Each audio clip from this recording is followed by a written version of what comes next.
नमस्कार, मैं छत्तीसगढ़ अखबार के यूट्यूब चैनल इंडिया आजकल के स्टूडियो से सुनील कुमार। देश में जगह जगह चूंकि पुलिस राज्य सरकारों के मातहत रहती है, तो राज्य में सत्तारूढ़ पार्टी को जो बात पसंद नहीं आती है, वैसी बात करने वालों के खिलाफ एफआईआर होती है चारों तरफ। असम में मुख्यमंत्री हिमंता बिस्वा शर्मा लगातार एक मुहिम में लगे रहते हैं। क्या मुहिम है उस पर अभी मैं नहीं जा रहा हूं, वरना अगले 30 मिनट उसी पे लग जाएंगे। लेकिन दिल्ली के कुछ अखबार नवीसों ने असम के मामले में कुछ कहा और लिखा और उसको देशद्रोह, राजद्रोह, पता नहीं क्या क्या करार देते हुए उनके खिलाफ मुकदमे दर्ज कर लिए गए, एफआईआर कर ली गई। वहाँ पे इन पत्रकारों को सुप्रीम कोर्ट जाना पड़ा। सुप्रीम कोर्ट से राहत मिली। राहत यानी कोई फैसला नहीं हुआ, लेकिन उसके ऊपर कोई कार्रवाई ना हो, गिरफ्तारी ना हो। वरना असम की पुलिस, आपको ध्यान होगा, एक बार दिल्ली एयरपोर्ट पे छत्तीसगढ़ आ रहे कांग्रेस के एक राष्ट्रीय प्रवक्ता पवन खेड़ा को गिरफ्तार करके ले गई थी। याद है आपको? तो थोड़ा अधिक उत्तेजित हैं बहुत सी राज्य सरकारें। ममता बनर्जी के खिलाफ किसी ने कार्टून पोस्ट कर दिया तो उसके खिलाफ एफआईआर हो गई, गिरफ्तारी हो गई। पुलिस जो है ना, अभी एक बबुआ जैसी हो गई है। अधिकतर राज्यों में बबुआ समझते हैं। हम लोग छोटे थे तो थोड़े से ऐसे रबर के बने ऐसे गुड्डे गुड़िया आते थे, सिंगल पीस रहते थे। अभी जो महंगे बारबी वगैरह जो रहते हैं ऐसे नहीं थे, पूरा रबर का एक रहता था गुड्डा या गुड़िया।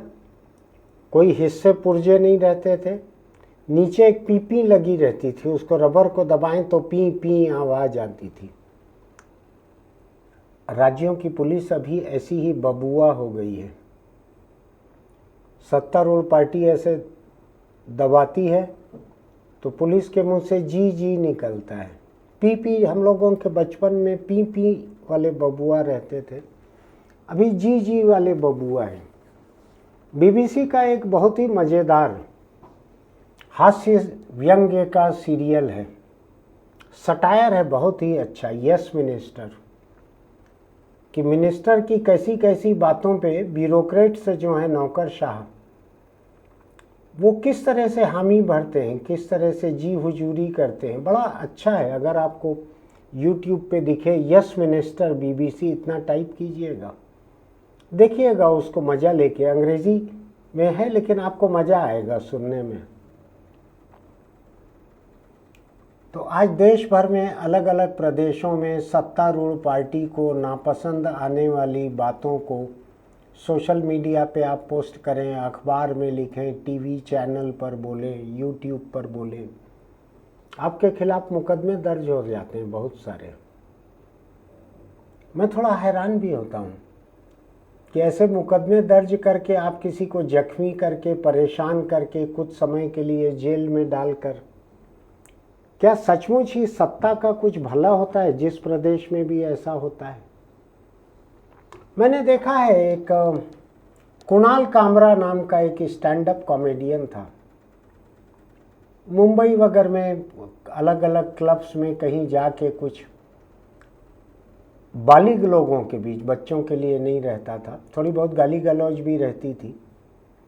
मैं इस्तेमाल नहीं करता हूँ लेकिन सुन लेता हूँ मैं। तो उसके खिलाफ इतने सारे मुकदमे दर्ज कर दिए गए कि उसका कॉमेडी का करियर खत्म कर दिया गया। लेकिन उसने क्या किया, इन दिनों मैं देख रहा हूँ वो YouTube के लिए वीडियो बनाता है, समाचारों के विश्लेषण के, घटनाओं के विश्लेषण के, राजनीतिक विश्लेषण के। और मेरा ऐसा मानना है कि एक कॉमेडियन की हैसियत से तो वो जो कहता था, सरकार की खिंचाई करता था, वो बात तो आई गई हो जाती थी, लोग हंस देते थे। हंसने के साथ साथ जिस बात पे हंसते हैं उस बात का उतना असर बाद में नहीं रह जाता। लेकिन अब तो वो एक गंभीर विश्लेषण करने लगा है समाचारों का। बड़े बड़े बहुत से पत्रकार और जो राजनीतिक विश्लेषक हैं, टीवी की बात नहीं कर रहा हूँ मैं बाकी मीडिया की बात कर रहा हूँ, उनसे ज़्यादा गंभीर और ज़्यादा घातक, ज़्यादा मारक विश्लेषण करने लगा है कुणाल कामरा। ऐसे में अभिव्यक्ति की स्वतंत्रता एक बड़े गंभीर खतरे में है हिंदुस्तान में, क्योंकि पुलिस राज्य सरकारों के मातहत आती है और बहुत सारे ऐसे प्रदेश हो गए जहां आपने मुंह खोला सत्तारूढ़ पार्टी के राजनीतिक दर्शन के खिलाफ, वहां के नेताओं के खिलाफ, और आप अंदर हो गए। बाकी बातें बाद में होगी अदालत में, और अदालतें रहम दिल हैं हमारी। अदालतें किसी के खिलाफ गिरफ्तार करके जेल डाल दो, 5 साल भी मुकदमा चालू मत करो, 5 साल सुनवाई चालू मत करो, वो 5 साल जेल में पड़े रहते हैं। अदालतें रहम दिल हैं सरकारों पर। हालांकि लोकतंत्र में रहना चाहिए अदालत को रहम दिल जनता के लिए, अकेले लोगों के लिए। सरकार की तो बहुत सारी ताकत रहती है, सरकार के लिए क्या रहम दिल होना। लेकिन बहुत सारे जज हैं जिनको वृद्धावस्था पुनर्वास की फिक्र रहती होगी, कई और चीज़ें रहती होगी। अंग्रेजी में जो कहते हैं कि उनके कुछ कंकाल इधर उधर दबे रहते होंगे, यह हो सकता है सच में उनको लगता हो कि जनता का अभिव्यक्ति का अधिकार क्यों होना चाहिए। लोकतंत्र में सरकार चलाना सरकार का काम है, और उसके खिलाफ जो जनता बकवास करे उसका जेल में ही रहना ठीक है। कई जजों ने इस तरह की टिप्पणियां भी की हैं, किसी कार्टूनिस्ट से लंबी चौड़ी माफ़ी मंगवाई है, कुछ किया है। कई तरह के जज रहते हैं। न्यायपालिका एक नहीं है, न्यायपालिका के अलग अलग बहुत सारे दिल दिमाग हैं, बहुत सारे जज हैं। तेलंगाना हाईकोर्ट के एक जज जस्टिस एन तुकाराम जी नाम है उनका, हो सकता है मराठी नाम हो सकता है दक्षिण भारतीय नाम हो। तुकाराम जी, संत तुकाराम एक होते थे, शायद उनके नाम पे माता पिता ने रखा होगा। इन्होंने एक फैसला दिया है अभी, ये बहुत महत्वपूर्ण है। मुझको आपको सबको समझना चाहिए इस फैसले को, और मुझको आपको किसी को भी कोई खरी बात कहने के लिए अगर गिरफ्तार किया जाए तो हम अपने बचाव में इसका इस्तेमाल कर सकते हैं। इन्होंने कहा है, जस्टिस तुकाराम जी ने कहा है, अगर सोशल मीडिया पर सरकार या नेता की कोई आलोचना करते हैं तो सिर्फ उसी वजह से उस पर एफआईआर दर्ज नहीं हो सकती, तब तक जब तक कि वो पोस्ट हिंसा भड़काने वाली न हो या कानून व्यवस्था को बिगाड़ने वाली न हो। हिंसा को भड़काने वाली न हो, कानून व्यवस्था को बिगाड़ने वाली न हो। किसी की पोस्ट से दंगा फसाद चालू हो जाए, तनाव हो जाए, सांप्रदायिक तनाव, हिंसा, धार्मिक तनाव, तो जरूर गिरफ्तारी हो सकती है, उससे कम में नहीं। कानून व्यवस्था बिगड़ गई, कर्फ्यू लगाना पड़ गया, जुलूस निकल रहे हैं, शहर बंद होने लगे, तो हो सकता है उस पोस्ट को भड़काऊ मान लिया जाए, उसके ऊपर कार्रवाई हो सके। 3 एफआईआर हुई थी वहाँ तेलंगाना में एक आदमी के ऊपर, 3। कांग्रेस की सरकार है तेलंगाना में, ध्यान रखिएगा। मैं अभी कांग्रेस की सरकार की पुलिस की दर्ज की हुई एफआईआर के बारे में कह रहा हूँ। वही वो एक सफ़ेद टी शर्ट में ऐसे लाल रंग की किताब है, क्या कहते हैं उसको, कुछ ऐसा लंबी सी किताब है, ऐसा संविधान, उन्हीं के पार्टी की सरकार है तेलंगाना में। हालांकि अकेले उनकी पार्टी की तो 2 ही 3 सरकारें बची हैं, तो जितने जगह जुर्म दर्ज हो रहे हैं, एफआईआर हो रही है, वो दूसरी पार्टियों के लोग ज़्यादा हैं। वो संविधान वालों की पार्टियों की तो टोटल 3 ही शायद राज्य रह गए हैं उनके पास। ये 3 एफआईआर तेलंगाना में जिस व्यक्ति पे दर्ज हुई थी, उसने सोशल मीडिया पर कांग्रेस सरकार और मुख्यमंत्री की आलोचना की थी। जुर्म हो गया। तुम्हारा मुखिया संविधान दिखाए और तुम्हारी आलोचना हो जाए तो तुम जुर्म दर्ज करवा दो उसके ऊपर। आसान रहता है सत्ता के लिए। मैं बता रहा हूँ आपको, रबर का देखा है ना आपने? पता नहीं, आजकल तो महंगी बारबी आती है। एक समय पहले आता था, हम लोग छोटे थे, फुग्गे वाला बेचता था, बहुत गरीब बच्चों के लिए रहता था। दबाव तो पी पी होता था। अभी पुलिस को ऐसे दबाव तो जी जी निकलता है उसमें जो लगे रहता था बजने वाला। अभी पुलिस को ऐसा दबाव तो जी जी निकलता है, एफआईआर हो जाती है तुरंत। कोर्ट ने कहा कि यह आलोचना अभिव्यक्ति की आज़ादी के तहत आती है। ये अधिकार हमें भारतीय संविधान के अनुच्छेद 19(1)(a) से मिलता है। गिना दिया अदालत ने। जाए तेलंगाना की सरकार इसके खिलाफ हाई कोर्ट में, डबल बेंच में जाए, फिर सुप्रीम कोर्ट में जाए। मैं चाहता हूं जाए, उसकी वजह बतला देता हूं आपको। तेलंगाना हाई कोर्ट की मिसाल जो है, देश के हर हाई कोर्ट में काम नहीं आएगी, क्योंकि कोई हाई कोर्ट ऐसा भी होगा जिसने इसके खिलाफ कोई व्यवस्था दी होगी। तो मैं चाहता हूं कि तेलंगाना की सरकार इसके खिलाफ डबल बेंच में जाए, फिर सुप्रीम कोर्ट जाए और इसके ऊपर फैसला होना चाहिए एक बार। कोर्ट ने पुलिस से ये कहा है, कोई भी शिकायत मिले तो सीधे एफआईआर दर्ज मत करो। इस आदेश में डायरेक्टिव है पुलिस के लिए, तेलंगाना पुलिस के लिए। लेकिन अगर आपको कहीं और दूसरे प्रदेश में गिरफ्तार किया जाता है तो आप इसका इस्तेमाल कर सकते हैं। कुणाल कामरा भी कर सकते हैं इस्तेमाल। कोई भी शिकायत मिले तो सीधे एफआईआर दर्ज मत करो, पहले देखो कि क्या उसमें कोई अपराध बनता भी है या नहीं।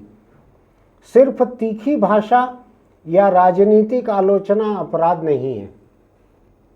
अदालत ने कहा है सिर्फ तीखी भाषा या राजनीतिक आलोचना अपराध नहीं है। मैं इसी दहशत में अपनी भाषा को बहुत ही नर्म रखता हूँ। तीखी भाषा में जरा भी इस्तेमाल नहीं करता। आप लोग देखते हैं मुझको लगातार। राजनीतिक आलोचना में बिल्कुल नहीं करता, क्योंकि ये तो तेलंगाना हाई कोर्ट ने बचा लिया। वहाँ सोशल मीडिया पे लिखने वाले को बाकी देश में कौन बचाएंगे? तो हाई कोर्ट ने यह भी साफ किया है पुलिस को कि किन मामलों पर एफआईआर हो सकती है। मुझको उसी को देख के बोलना पड़ रहा है, हालांकि एकदम मेरे दिल की बात है, इसलिए ज़्यादा नहीं देखूं तो भी बोल सकता हूं, लेकिन अदालत का मामला है तो देख कर बोल रहा हूं। जो लोगों को हिंसा के लिए उकसाए, जो दंगे फसाद की वजह बने, जो समाज में नफरत फैलाए, तभी एफआईआर दर्ज की जाए। 3 चीज़ें, लोगों को हिंसा के लिए उकसाए। मैंने तो अभी नेपाल के बारे में बोलते हुए भी बार बार कहा कि मैं लोगों में भ्रष्टाचार के खिलाफ जागरूकता चाहता हूं, लेकिन नेपाल जैसी हिंसा वाली नहीं। मैं अहिंसावादी हूं, मैं गांधीवादी हूं, बार बार मैंने कहा था।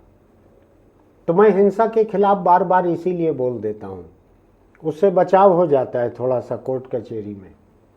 दंगे फसाद की वजह बने, मेरी कही किसी बात से अगर दंगा फसाद हो जाए तो मेरे ऊपर एफआईआर हो सकती है।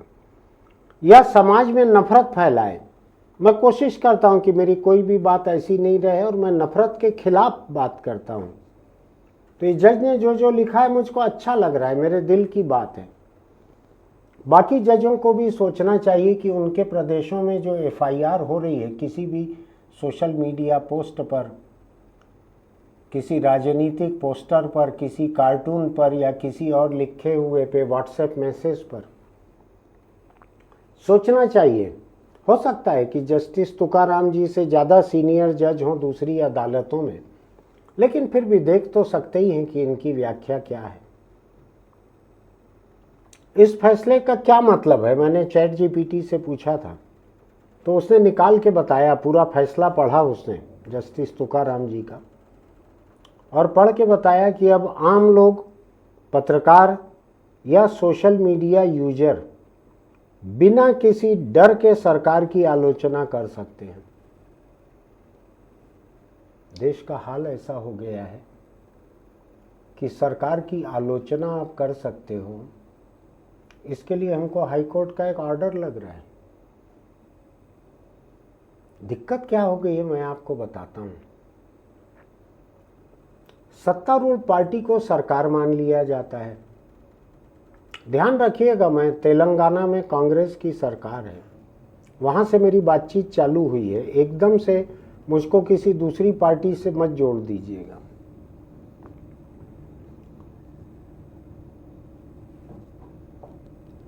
लोग पार्टी को सरकार मान लेते हैं, नेता को सरकार मान लेते हैं, सरकार को देश मान लेते हैं। बड़ा परेशानी है, लोगों में गलतफहमी है। आपने किसी एक नेता के खिलाफ कहा तो लोग मान लेते हैं कि ये उस सरकार के खिलाफ है। आपने सत्तारूढ़ पार्टी के खिलाफ कहा तो लोग मान लेते हैं ये सरकार विरोधी बात है। और आपने अगर सरकार के खिलाफ कहा तो लोग मान लेते हैं कि आप राज्य विरोधी हो या राष्ट्र विरोधी हो, देश के खिलाफ हो, देशद्रोही हो, राजद्रोही हो। ये जो सीमा रेखा हटा दी गई है, मिटा दी गई है पार्टी और नेता के बीच, नेता और सरकार के बीच, सरकार और सरकार के किसी ओहदे के बीच, और सरकार और देश के बीच, लोकतंत्र और इंसानियत के बीच सीमा रेखा हटा दी गई है। अब कोई एक व्यक्ति हो सकता है जिसको पूरा प्रदेश या पूरा देश मान लिया जाए। तो तेलंगाना हाईकोर्ट ने ये कहा, उसका मतलब ये है, उसके शब्द नहीं है, उसका मतलब ये है, अब आम लोग, पत्रकार या सोशल मीडिया यूजर बिना डर के सरकार की आलोचना कर सकते हैं। आप एकदम से शुरू मत हो जाइएगा। सरकार की आलोचना करना देश विरोध नहीं है बल्कि लोकतंत्र का हिस्सा है। इसी आलोचना से बचने के लिए अभी 4 दिन पहले 4 तारीख को नेपाल में सरकार ने 26 सोशल मीडिया प्लेटफॉर्म और व्हाट्सएप जैसे मैसेंजर पे रोक लगा दी थी। फिर भी चीनी एप्लीकेशन कुछ चालू थे, टिकटॉक वगैरह, उसी पे लोगों ने आंदोलन छेड़ दिया। पूरा देश जो है उठा के पलट दिया। तानाशाह सरकार की पूरी शतरंज की बिसात को पलट दिया। सब प्यादे वजीर सब नीचे गिरे हुए हैं डस्टबिन में। तो तेलंगाना हाईकोर्ट के जज का यह आदेश कहता है सरकार की आलोचना करना देश विरोध नहीं है बल्कि लोकतंत्र का हिस्सा है। ध्यान रखिएगा, मैं चाहता हूं कि यह मामला सुप्रीम कोर्ट तक जाए और सुप्रीम कोर्ट के 2 जज, 3 जज, 5 जज, 9 या 11 जज, जहां तक भी नौबत जाए, ऐसे जज जो हैं चाहे जितनी गिनती में हों, उनको फैसला देना पड़े कि सरकार की आलोचना देश विरोध नहीं है, ये लोकतंत्र का हिस्सा है। अब मैं दूसरी बात बतलाऊं आपको, ये अदालत जो है, ये तो चूंकि इसके सामने ये मामला था तो ये इसको अभिव्यक्ति की स्वतंत्रता ऐसा मान रही है अदालत। मैं उससे 4 कदम आगे बढ़ के कहता हूं कि ये अभिव्यक्ति की जिम्मेदारी है। बोल की लब आजाद है तेरे। आपने सुना होगा ये इनकलाबी गाना, बोल की लब आजाद है तेरे। मेरी उर्दू अच्छी नहीं है, मैं उसके प्रोनाउंसिएशन नहीं जानता, मैं सड़क के आम इंसान जितने ही जानता हूँ उच्चारण, इसलिए बुरा मत मानिएगा कि मैं नफीस उर्दू नहीं बोलता हूँ, मैं चाहता भी नहीं हूँ। मैं ऊपर की बिंदी और नीचे की बिंदी के बीच की जुबान बोलता हूँ जो आम जनता जिसको समझे और बोल सके, बारीकियों पे नहीं जाता हूँ। सरकार की आलोचना करना देश विरोध नहीं है बल्कि लोकतंत्र का हिस्सा है। मैं अदालत की अभिव्यक्ति की स्वतंत्रता शब्दावली को बदल के ये कहना चाहता हूँ कि ये लोकतंत्र की जिम्मेदारी है। अगर तुमको 5 साल में वोट डालने का एक हक मिला हुआ है तो 5 साल के हर दिन जुल्म के खिलाफ, ज्यादती के खिलाफ मुंह खोलने की जिम्मेदारी भी मिली हुई है। ध्यान रखिएगा इस बात को। अधिकार और जिम्मेदारी दो अलग चीज़ें रहती हैं। अदालत कह रही है कि आपको अधिकार है, मैं कह रहा हूं कि आपकी जिम्मेदारी है। सोच के देखिएगा। और कहा है कि पुलिस अब किसी भी पोस्ट पर एफआईआर करने के पहले कानून के तहत जांच करेगी। जांच करने के पहले आप एफआईआर नहीं कर सकते, ये तेलंगाना हाई कोर्ट ने कहा है। कोर्ट के ये सब कहने का, इस आदेश का मतलब क्या है? मैंने पूछा था चैट जीपीटी से, उसने निकाल के दिया है मुझको। मतलब लोकतंत्र में आलोचना जरूरी है।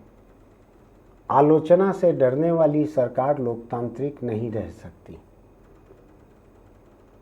थोड़ा गहरे बैठाने की ज़रूरत है इस बात को, दिल और दिमाग दोनों में।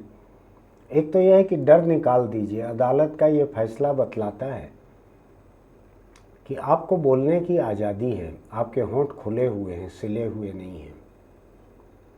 और मैं आपको उकसा रहा हूँ कि बोलना आपकी जिम्मेदारी है, केवल अधिकार नहीं है। कोर्ट के कहने का मतलब यह है, लोकतंत्र में आलोचना जरूरी है। आलोचना से डरने वाली सरकार लोकतांत्रिक नहीं रह सकती। अब आप सोचिए, ये तेलंगाना की सरकार, वहाँ के कांग्रेस के मुख्यमंत्री के बारे में कहा गया है, लेकिन न्याय की इस भावना को आप पूरे देश पर लागू कर सकते हैं, उसके हर प्रदेश पे लागू कर सकते हैं। कल ही मैंने आपके सामने कहा था कि सुप्रीम कोर्ट के 2 जजों ने राज्यपाल और राष्ट्रपति को असीमित अधिकार देने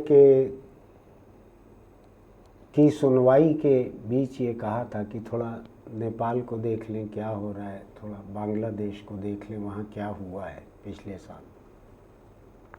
तेलंगाना हाई कोर्ट ने इस मामले में कहा है कि पुलिस मशीन की तरह मैकेनिकली एफआईआर दर्ज न करे।